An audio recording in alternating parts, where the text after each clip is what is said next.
Thank you, Doug, for that incredible introduction. Your mentorship, advice, and friendship over the years has been invaluable to me.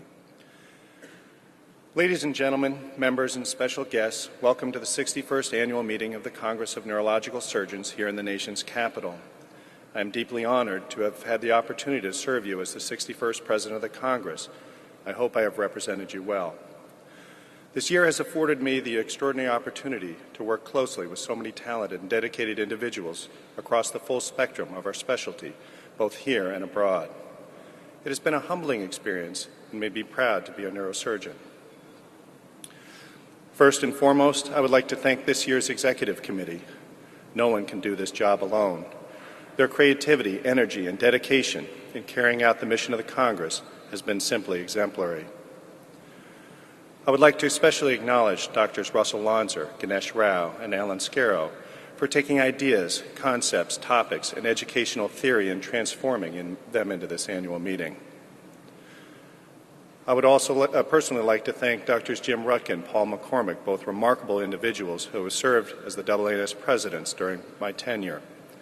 I would like to thank them for their personal advice, for embracing the spirit of collegiality and cooperation between our two organizations, and for often sharing a common vision for the future of our specialty.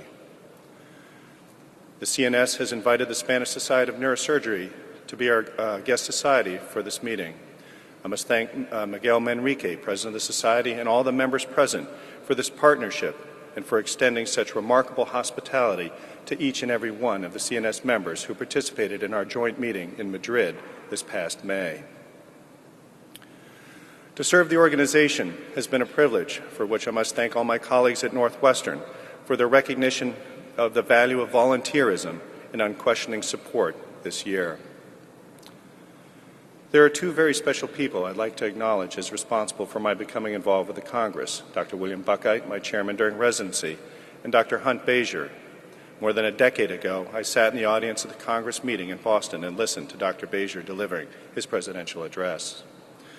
Words are not enough to express my gratitude to both of these men for their mentorship and advice, and most importantly, for encouraging me many years ago to volunteer my time to the Congress. Finally, I must thank and acknowledge my wife, Gail, and 4 sons, Chris Jr., Oliver, Charles, and our newest addition of the family this year, William, for their patience and understanding. This year, Gail has given me her unwavering support even while looking after a newborn, so I was able to dedicate myself to the work of the Congress.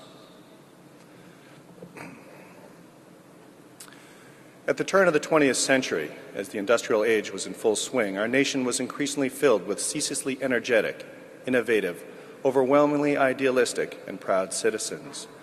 This young nation was experiencing a rapid evolution and progression in technology, industry, and the arts. There was a strong desire amongst its people to acknowledge, celebrate, and memorialize America's progress and unique character through literature, the arts, and architecture.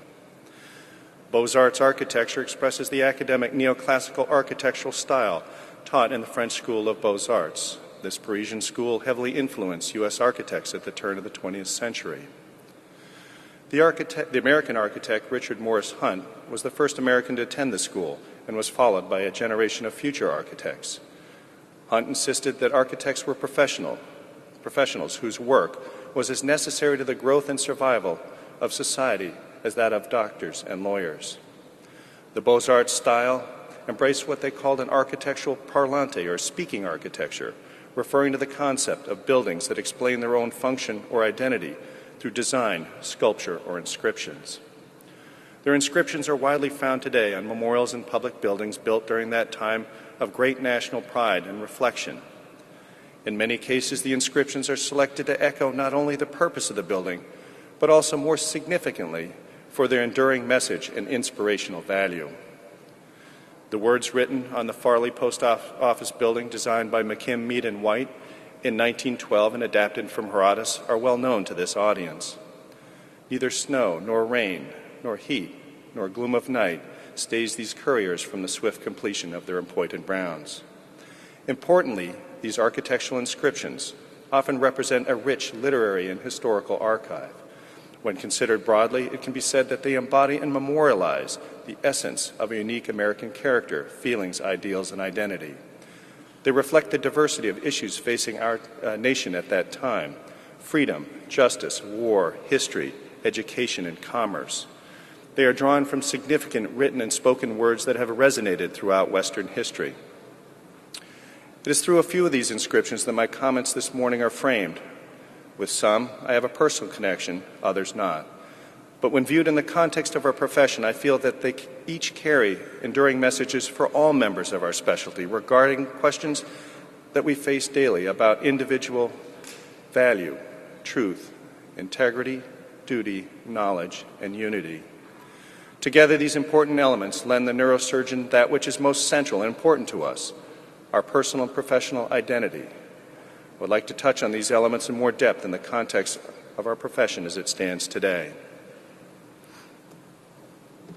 Presbyterian Hospital in New York has above its entranceway, carved nearly a century ago, the words, "For of the Most High cometh healing." These words are drawn from the King James Bible, Ecclesiasticus chapter 38, of which the first 3 lines read, "Honor a physician with the honor due unto him, for the uses which he may have of him, for the Lord hath created him. For the Most High cometh healing, and he shall receive honor of the king. The skill of the physician shall lift up his head, and in sight of great men he shall be in admiration." These words placed at the entrance to this majestic building made clear its purpose and the value of those who fulfilled its mission. When physicians walked through the arched doorway of the hospital on their way to morning rounds, they had merely to look above the door and briefly reflect on what was written there in stone to reaffirm their place in society and their value to their patients. The rise of architectural modernism in the 1940s brought with it a movement away from architectural parlante as it existed at the turn of the century. Inscriptions were no longer employed during building design. As a result, what can most often be found at the entrance to the hospitals today is the name of the hospital and perhaps the name of the major benefactor who supported its construction. Similar to this shift in the focus of architectural design, so has how physicians are viewed and valued by patients, hospitals, and societies changed. Medicine has become a business, one in which administrators, hospital vice presidents, rather than physicians, function as the structural core and set our value. We as a specialty, as of yet, have not lost sight of our importance to patients and society. We can still see clearly the impact we have on the lives of our individual patients and their families every day. But our value beyond individual patient care is sometimes hard to see even from within our specialty and frequently more difficult to quantify. There are many ways to understand and to measure value. Professor F.X. Hughes of the Kellogg School of Management, in a proposal to the CS Executive Committee several years ago, wrote that the process of assessing the value of neurosurgery society requires an indirect approach to measuring it. There is value, for example, in simply knowing that there are members of our society well-trained, available, and on call to deal with neurosurgical issues should the need arise, so-called societal peace of mind. There is value derived from the benefits of technological progress within the specialty. The value of time spent on research today that is not guaranteed in the future to enhance patient care is and always will be difficult to quantify. Collectively, these are often the traditional areas in which we search for our self-worth. What has changed more recently and more significantly for all of us is the way we are directed to measure value in ourselves from outside the traditional confines of medicine. The impetus for this change in perspective has occurred from outside the specialty, from business, from government, with a message carried forward by the media. It seems no longer to be a given that we as specialists are interested or capable of providing effective and efficient health care. Simply put, to be valued, we must provide a concrete and quantifiable value. Somehow, for the long-term benefit of our profession and for each of us, we must work to bring our view of value into closer alignment with the view of value articulated by those outside our specialty. Each of us has the responsibility to act as a spokesperson for what we bring to the specialty, or what we as a specialty bring to the table. But in the process, we must also make a conscious effort to become more efficient and cost-effective, and to appreciate the value of our actions for society and the financial impact on the individuals we care for. It starts in training by educating the next generation about resource utilization and about developing mechanisms to provide a meaningful analysis of outcomes.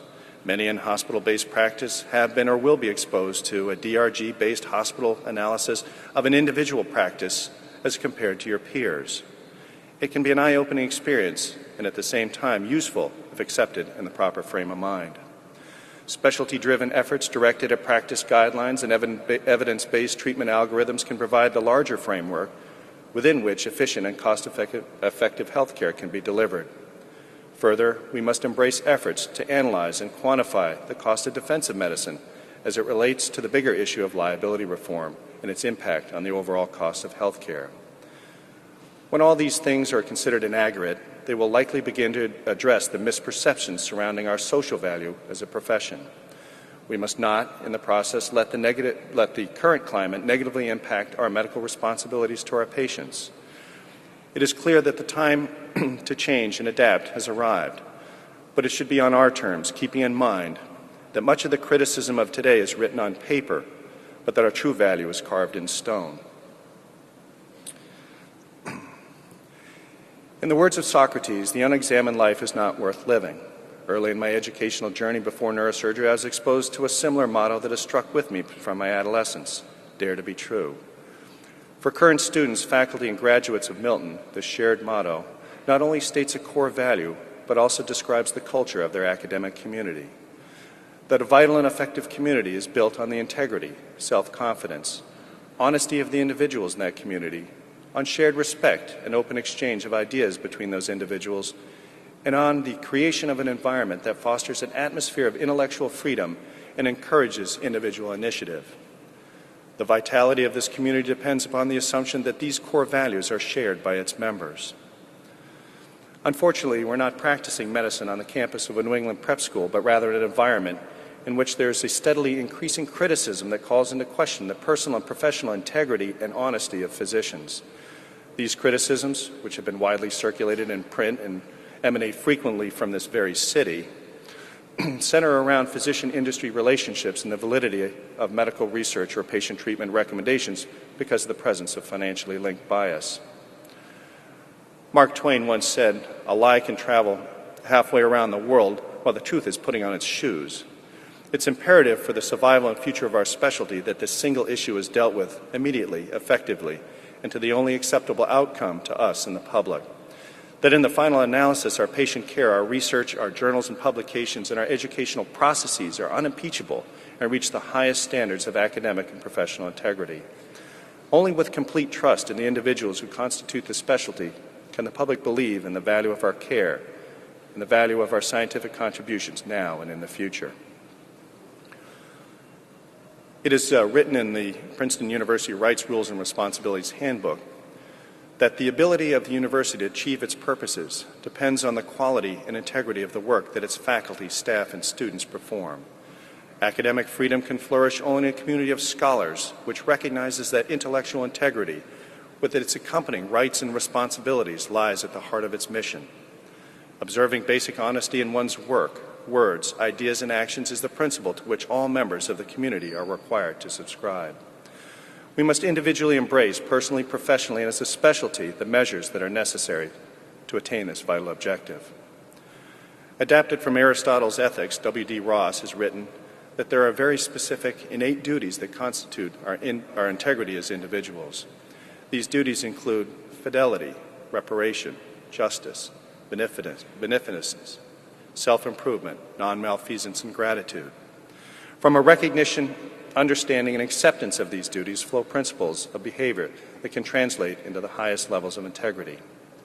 As a specialty, we have accepted the rules of engagement imposed upon us from our own universities and industry partners. We have initiated measures ourselves in our meetings, our journals, and our organizational governance and structure. But as potentially rapid, sweeping, and effective as these measures may be in restoring public trust in our specialty, they must be carefully balanced with a potentially negative impact on the individual's desire and ability to undertake research in conjunction with our industry partners. Collaboration with industry is essential to the advancement and future of our field and of patient care. We have an obligation now to create going forward a healthy environment for innovation for the best and brightest of the specialty and for our patients in need. When I'm in Washington, I always visit Arlington National Cemetery. I do this for a personal reason. My stepfather, Robert Greeley, is buried there.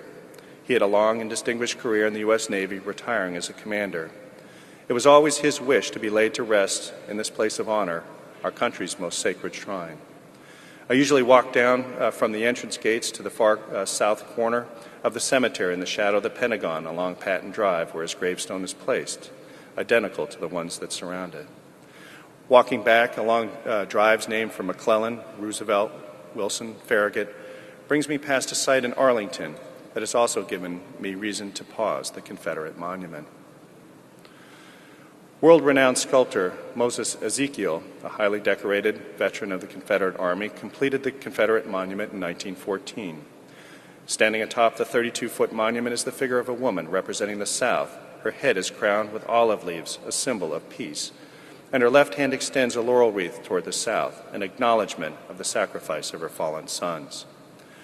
Her right hand holds a pruning hook resting on a plow stalk. Inscribed at her feet are the words, "And they shall beat their swords into plowshares and their spears into pruning hooks." But it's the words on the north side of the monument which I wish to share with you. Although they were written to honor Confederate soldiers, they contain a message for all of us. The inscription, attributed to Reverend Randolph Harrison McKim, a Confederate chaplain who served as pastor of the Epiphany Church in Washington for 32 years, reads, "Not for fame or reward, not for place or for rank, not lured by ambition or goaded by necessity, but in simple obedience to duty as they understood it. These men suffered all, sacrificed all, dared all, and died." A sense of duty and commitment to the practice of neurosurgery runs strong and deep within the talented men and women drawn into our specialty. There have been countless individuals over the years who have given freely of themselves to their patients, to research, and to the general betterment of the specialty, above and beyond the basic practice of neurosurgery. We collectively owe them and the future generation of volunteers a debt of gratitude. Volunteerism is part of our culture. Continued participation and shared responsibility is critical to the future of our specialty, but is threatened by the evolving economics of medicine. We now practice in a world where one's important activities are increasingly measured only in terms of RVUs. As the current movement of physicians becoming hospital employees gains momentum, the autonomy needed to spend one's time on non-clinical activities will diminish, and the pressure to produce clinically will increase. This issue is not whether to infold a practice into a hospital system or begin a career as a hospital employee. That is purely an individual decision. Rather, as a field, we must ask our young constituents to protect their ability to give back to the specialty, to teach, to participate in joint section activities, to volunteer their time to state societies, the Washington Committee, or the CS&S. These activities must be valued by all as much as a craniotomy or spinal fusion. It is vital to the future of our specialty that our hospital and practice plans understand clearly, without ambiguity, the importance of the volunteerism that has been a cornerstone of our culture. We are all now familiar with the impact of the 80-hour work week on resident education in terms of clinical experience and caseload. What is less clear is the effect of the current training environment to the development, expression of sense of duty, commitment to excellence, and individual initiative. In our quest to be compliant with work hours, have training priorities been inadvertently reordered away from the core values that have served our specialty so well in the past? For older generations of trainees, the message was clear. Lieutenant Colonel Andrew Summers Rowan, born in Gap Mills, West Virginia in 1857, was awarded the Distinguished Service Cross for his service in the Spanish-American War and was laid to rest in Arlington National Cemetery. His story, as told in A Message to Garcia, was used on rounds as an exemplary example of competence, self-reliance, and initiative in carrying out one's duties. For today's generations, the same concept, seen with much more frequency, might be recognized more clearly in mainstream Western culture through the slogan, "Just do it." For those in training today, the mission and message embodied in these words is the same, but what has changed are the parameters for successfully completing the job. The answer is not to roll back work hour restrictions, but rather within existing limitations to enable our residents to grow with the core values of our profession. As William Osler said, the best preparation for tomorrow is to do today's work superbly well. In addition to a solid grounding, as we as faculty need to work to recognize, encourage, and develop in our residents a strong sense of duty and commitment, self-motivation and self-reliance, where individual initiative is valued and rewarded. In a discussion on knowledge, the Library of Congress here in Washington is a good place to begin. The library was established in 1800 as a legislative resource for the newly created Congress. It evolved over the 19th century into an American institution, reflecting American cultural nationalism. Walking down the East Mosaic quarters, one is flanked by 6 lunettes created by John Alexander White that depict the evolution of the book. In the vaulted ceiling above are 10 trophies, each with a symbol representing one of the arts and sciences. In the dome lobby at the end of the quarter, at the head of the staircase, are the words, "Knowledge is power." The saying, "Knowledge is power," has been attributed to Sir Francis Bacon, who recorded it in his Meditations Sacrae, written in 1597. The recognition that with knowledge, one's professional ability, potential, value, and reputation will increase, however, has been present for more than a millennia across many cultures. The concept that knowledge leads to power appears in the Book of Shahnameh, or Book of Kings, written by the Persian poet Ferdowsi around 1000 AD, where in it he states, "One who has wisdom is powerful." Similarly, in the Hebrew Book of Proverbs 24.5 is written, "A wise man is strong, a man of knowledge increaseth strength." A fundamental goal in a neurosurgical career has been to accumulate the knowledge and skills necessary to consummate one's professional responsibilities.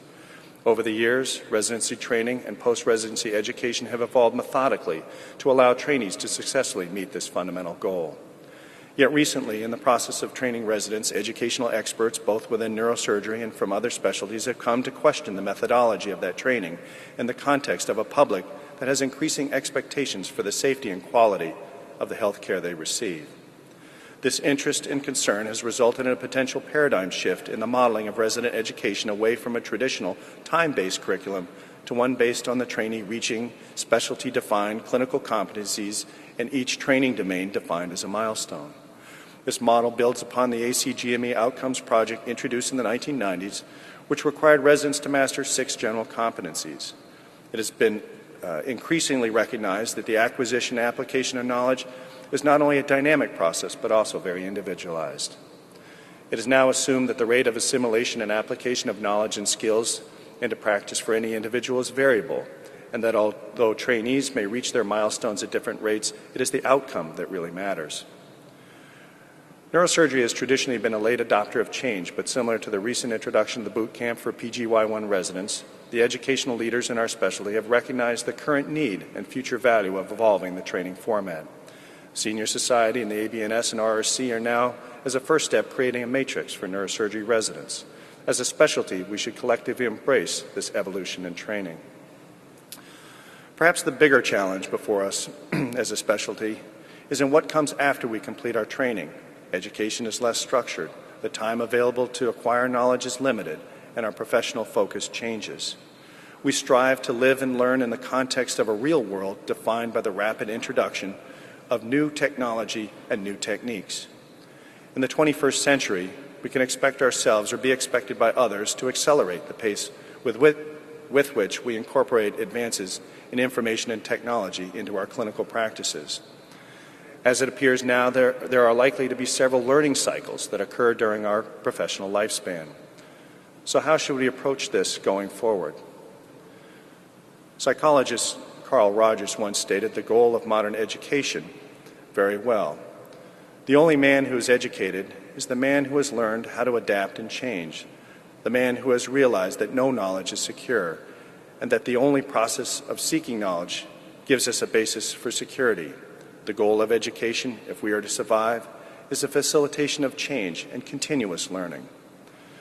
To start, then, we have to accept the idea that in our careers, we will not learn all that there is to know in our field.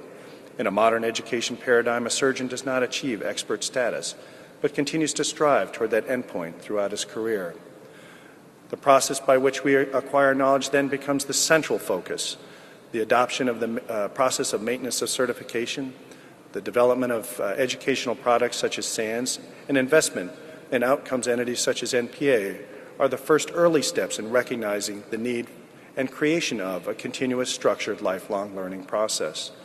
The challenge ahead of us as a specialty is to refine educational strategies germinated in the development of projects such as the Matrix and expand and incorporate existing educational products and individual practice data into a career-long educational model.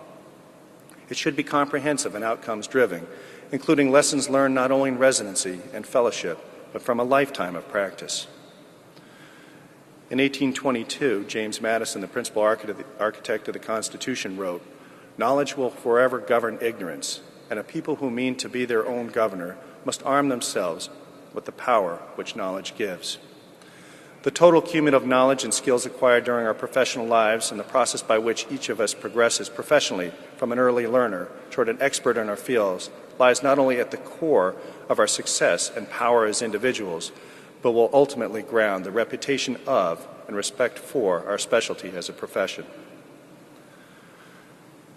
In closing, I would like to discuss the theme of the 61st Annual Meeting of the Congress of Neurological Surgeons, E Pluribus Unum, the specialty of neurosurgery, and how the Latin motto, chosen by the Founding Fathers to symbolize the birth of our nation, applies to the specialty of neurosurgery and to us as individuals. In colonial America, this Latin phrase would have been well known to literate Americans.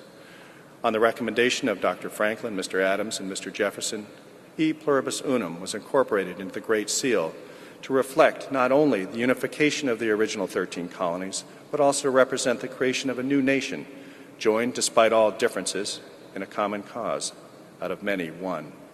The theme was specifically chosen for this meeting because it encapsulates the diversity of our profession and the broad interests of our specialty, and reflects on the cumulative influence that teachers, colleagues, patients, and experience have on forging our identities as individual neurosurgeons.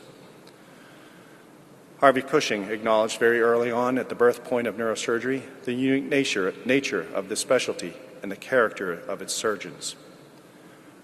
While ours is perhaps the most arduous and responsible of the many surgical specialties, we can have the satisfaction of knowing that only men of a certain type will venture to make it their life work, and that, so far at least, both in this country and abroad, its devotees have not only shown the kind of sympathetic and encouraging interest in one another's activities that bind men closely together, but have at the same time held the respect of the profession as a whole. May this continue for all time to come. Since the writing of these words, our field has been utterly changed by the advances of science and technology, by subspecialization, and by the growth of neurosurgery throughout the world.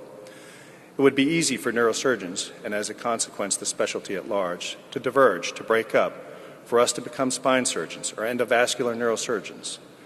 By doing so, we would lose the essence of what makes us who we are, the core of values that we share that define us as neurosurgeons.